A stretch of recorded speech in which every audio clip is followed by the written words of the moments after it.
ये आलू को कद्दूकस क्यों कर रही है? झींगा मछली के पकौड़ी बनाएंगे ना। फिर पकौड़ा ना होता है। अरे क्या फर्क पड़ता है, पकौड़ी दूसरा हो गया, पकौड़ा दूसरा हो गया। पकौड़ी लड़की है, पकौड़ा लड़का है नहीं कि। वैसे ही कुछ है, छोटी होती है पकौड़ी, पकौड़ा मैंने बड़ा साइज है। वही बनाएंगे, इसीलिए घिस रहे हैं। आलू घिसेंगे, प्याज घिसेंगे।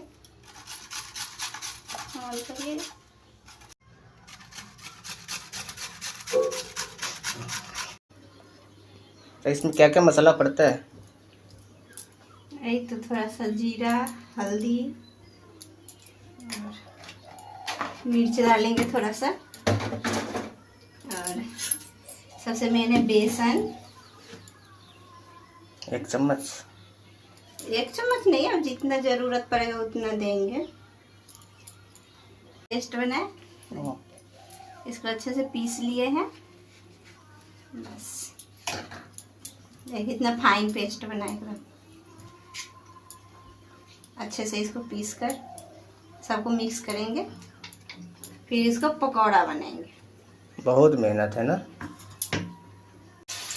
तैयार है।